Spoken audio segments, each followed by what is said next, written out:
speaking of food and technology, Whole Foods, which, as most listeners will probably know, was recently acquired by Amazon. Whole Foods is cutting prices again in their grocery stores. And, Asad, I saw this article last night. I saw the news break on Twitter that this was happening. And I have to say, I wasn't personally surprised from it, because I think when Whole Foods was acquired by Amazon, my thinking was that Amazon was going to use this opportunity to really flex that pricing muscle, so to speak. And I don't mean pricing power and raising prices. I mean Amazon really focusing on lowering prices and being as customer centric as possible. So I'm not terribly surprised by this news. What about you? Is this something that were you surprised by this news at all? Not really, but maybe surprised by where the price cuts are going to be. So this starts tomorrow. Whole Foods says it's slashing prices on hundreds of items, but most all of them are produce items, and they're going to save customers an average of 20% on these different produce items.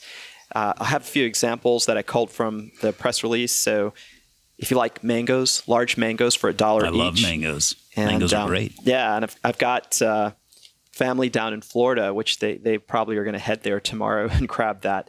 Exclusive deals for Prime members. So they have, I guess, about 150 Prime member deals a week. That is, if you have the Amazon Prime membership, you go into the Whole Foods, give them your phone number or account number, and you get an extra discount.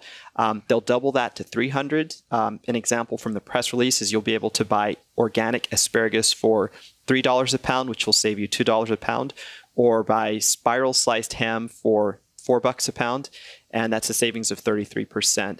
So, but going back to maybe what's a little surprising to me is that it's so focused towards the green items, and this is something that Whole Foods started before it was acquired from Amazon. They realized that their handling of inventory wasn't optimal.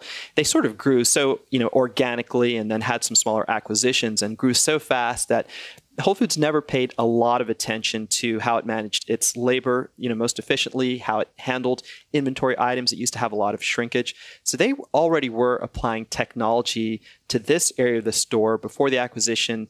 And I guess it can only help if you're bought by Amazon.com, and they've got so many logistics experts. As we just heard in your interview, they have such an acumen for making things more efficient. So I believe this partially reflects the fact that they have been able to reduce the shrinkage, that's spoilage of the produce. So they have some innate or inherent margin there that they can give back up. But I think the other thing it also speaks to is this desire on Amazon's part to bring a lot of traffic into the stores and sell those Prime memberships.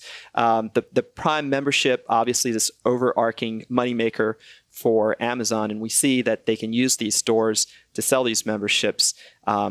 They have a special offer starting tomorrow. If you're not a Prime customer, through the end of this month, from tomorrow through the end of the month, you can try Prime free for 30 days, and you'll get a $10 off coupon for an order of $20 or more. So this is sort of the second leg. It's, yes, let's bring in more people to Whole Foods, but let's also sell those memberships.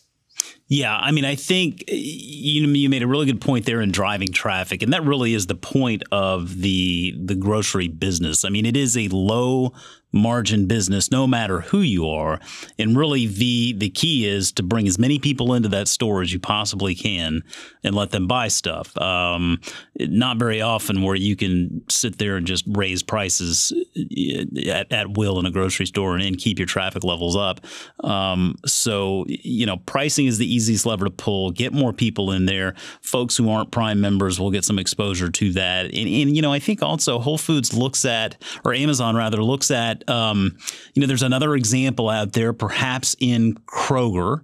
Kroger, which is a publicly traded company, they also own Harris Teeter, which is the higher end sort of version of Kroger, so to speak. And when they bought Harris Teeter, they kept that Harris Teeter brand.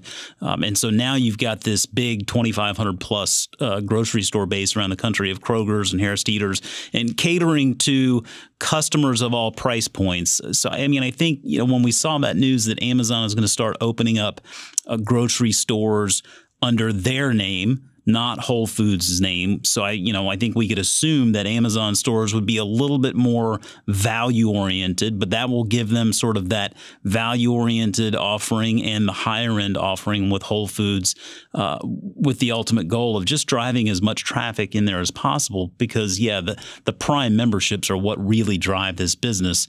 It's all about just buying more stuff from Amazon at the end of the day, whether it's on Amazon.com or in a Whole Foods or perhaps, another Amazon grocery store.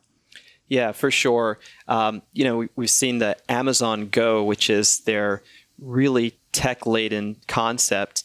And this announcement that you mentioned, we heard in March that they will soon have, or planning to have, they've got already some leases signed, I believe, stores in their own name. That might be the next step up towards a more traditional grocery store.